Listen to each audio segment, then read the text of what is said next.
Interlude 4, Ruins of Mount Speculation, 26th of December 2033, high noon, Mount Speculation, Alpine National Park, Victoria. It had already been the longest day of my life, and the ring was still in my pocket. How do you propose to someone who's just sprouted flaming wings? A phoenix out of myth, haloed by fire. Even knowing that she's still Amy inside, it's bloody intimidating.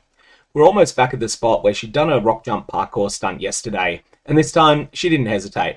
Flying was faster, safer, and gave her more practice. Smart call. If I'd had the nerve, I would have suggested it myself. Amy has always been deceptively strong. Now, she lifted me with ridiculous ease, as though I weighed less than a hiking pack. Right corner of her mouth tugged up in that private half-smile I'd learnt meant, watch this. Sure enough, her lips brushed mine, quick and fierce, before she broke the kiss and propelled forward. Forward for her, at least. I was now zipping backward at the speed of a brisk jog. Flying backward. Amy was flying. I wasn't complaining, but how could I ever get used to this? How could I keep up with her in, well, anything? Her joy shifted midair into something else. Not fear exactly, but focus.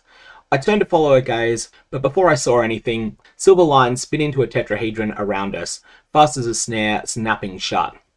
And the voice was back in my head. The same one that had tried to tempt me to kill her.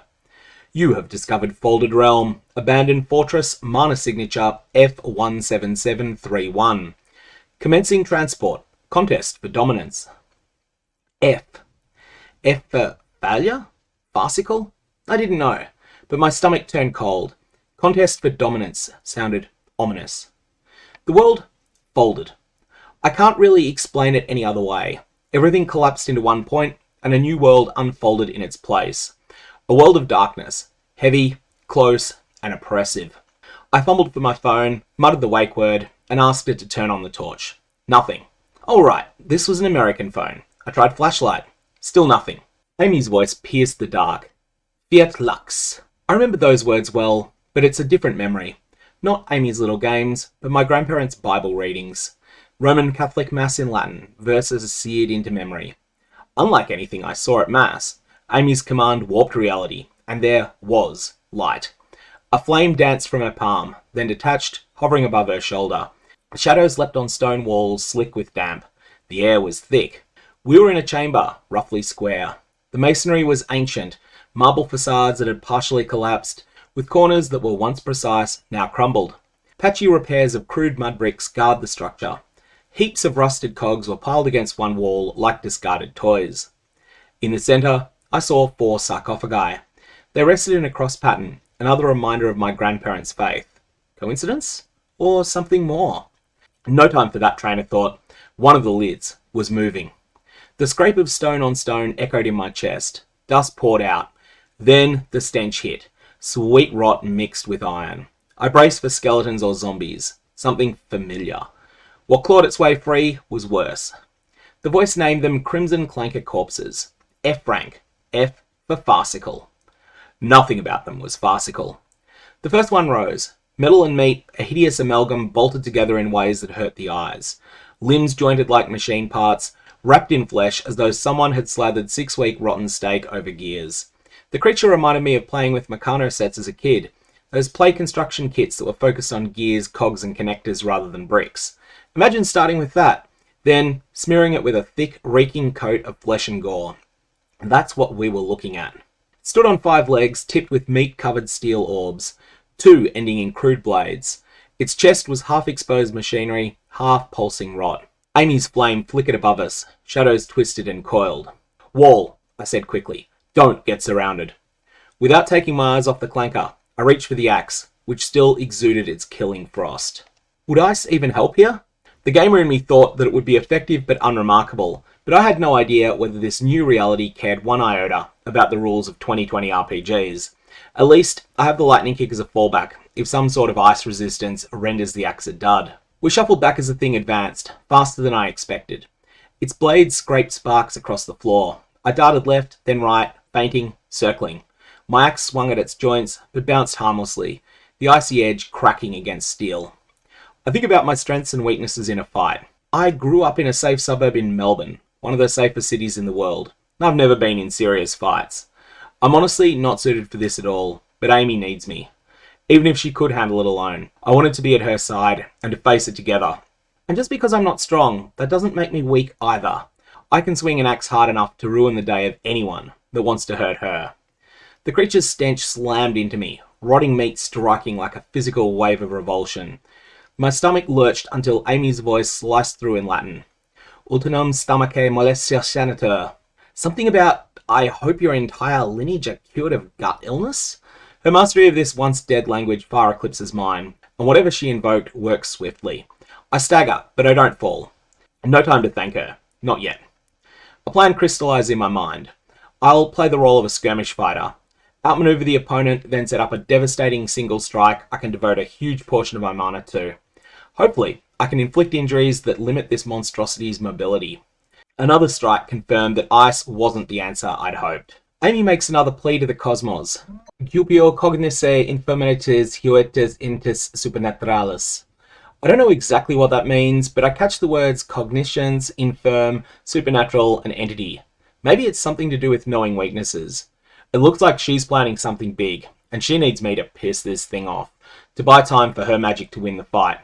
If I can't incapacitate the thing or even enrage it by using cold and a blade, what about lightning and my boot? I sprinted, counted my steps, then leapt, twisting into a kick. Fulgor Pocutians! Reality bent. Lightning didn't strike. Reality warped to accept a new truth, that lightning had already struck. Bolts ripped through its rear leg, burning meat and searing cogs black. The clanker convulsed, shrieking like grinding metal. It wasn't dead, but it was hurt. Another sarcophagus cracked open. A second clanker rose, blades dragging. Amy raised her voice. Latin syllables gave way to a guttural, warning roar in English, echoing the harsh metal vocals she loved to unleash on stage. Words demanding to be heard. Fireball in the hole!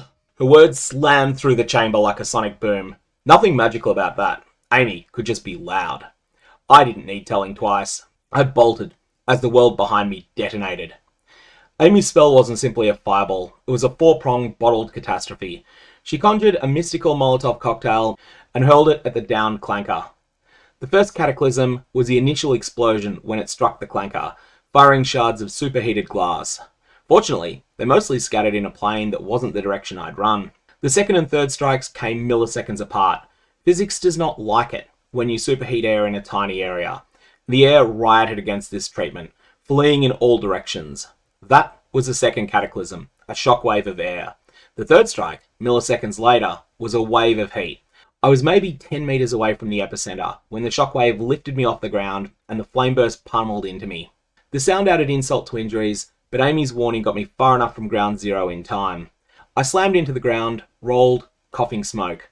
I was still wearing Amy's Paramore t-shirt from their 2029 Australian tour, and, well, it's not going to be worn again by anyone after this treatment. I forced myself up. 2 clankers were wreckage, shattered beyond movement. A third was writhing on the floor, crippled but alive. And the fourth had just finished rising, fresh and whole, its blades glinting when the fireball's fourth cataclysm struck. The air that fled the inferno rushed back in once the fireball ended. I saw where the other ruined one was. It had snuck up behind me. No wonder Amy gave so little warning before detonating that catastrophe. Amy! I'm fine! Her voice was breathless from the strain of that fireball. The limping clanker dragged towards her. I yanked out the Tegenpeck hammer, whispered the words, and then threw it. Fulgor Pocutians! The hammer bounced weakly off its chest, then lightning tore through its frame. Arcs danced joint to joint, burning out the meat. It spasmed, shrieked, and fell still. Down to 1. How do you want to deal with the last one? Asked Amy. Got another Molotov miracle to lob? Yeah, last resort. I got 8 mana left. They seem to cost 63 to throw. No idea how long I'd be out if I dropped that far past 0 mana. Yeah, don't do that again. I can handle this. The axe won't do it. I'll have to get behind it and then drop it with a lightning kick. I'll distract it by setting it on fire. They aren't fans of that. The final clanker lunged, faster than the rest. Both blades swept down in a deadly cross. I rolled clear, heart slamming. That was close. Far too close. Amy staggered, arms trembling and wings drooping. Then she thrust her palms forward. Twin serpents of flame burst from her hands, writhing through the air. They curled around the clanker's torso, and they sank deep. Fire chewed through flesh, and gears turned molten. Was that sound a scream? Whatever it was, it faltered. That was my opening. I I sprinted, every step echoing too loud in my head. My chest burned. My legs shook. I leapt, twisted, and slammed my boot into its side. Fulgor percutians. The same words. Why risk novelty when something familiar can do the job? Lightning exploded through the monster. It collapsed mid-screech, twitching, then stilled. Smoke poured from every seam. Silence, save for our ragged breathing. My arms shook with the backlash of every strike I'd made, and Amy looked no better. She was drenched in sweat, pale, halo flickering, flame guttering weakly above her shoulder. But we were alive. Together. Amy stumbled over, wings dragging. She fell into me, arms tight, wings folding around us both. I got a message, she said against my chest. We finished it. Won the contest for dominance. Rewards incoming. Apparently, this was a folded realm, and now it's mine. I let out a half laugh, half sob. Your very own castle. Congratulations, great lady of the crypt. She pulled back just far enough to show me a grin and a heavy silver coin. It weighed a kilo at least, pristine, freshly minted. One side bore a tetrahedron with a serial number, F1998261. The other, a Roman face and inscription, Imperator Caesar Augustus. A realm in a coin? I asked, still dazed. She shook her head. Not sure. I can itemize this place we're in. Maybe that's what the coin is. Or I can bind it to one of my miracles. Pyromancy, Cordomancy, or flight. I don't know yet. The voice I heard told me some notifications were suppressed, so I might not hear more until we're back at the car. If this was a game though, and this realm a reservoir of power, then binding it to flight might solve everything. And it's not like we want to live in a crypt while outside burns. Even though the stench of rotting meat was fading, the stone building had little going for it. It had been well constructed, but centuries of neglect could ruin anything. And Amy's bottled catastrophe hadn't helped either. I continued. Let's explore first. Don't lock in anything until we know more. She nodded, tired but resolute. Always resolute. We could unleash magic. That was incredible, but also overwhelming. It somehow made other concerns feel more mundane. I turned to her and swallowed hard. My hand drifted towards my pocket. This was not the time I'd planned, and it certainly was not the place, but every instinct screamed that this was the moment. Amy, my voice cracked. I tried again. This isn't the day I'd expected, but fighting and exploring a new reality alongside you, it's proven something I already knew. This world, maybe all of these worlds, they can throw a lot at us, but whatever they throw, whatever happens, I can't think of a better person to face it alongside. I dropped to one knee, drew the ring from my pocket, Grandma's heirloom, shining even in this tomb light. Will you marry me?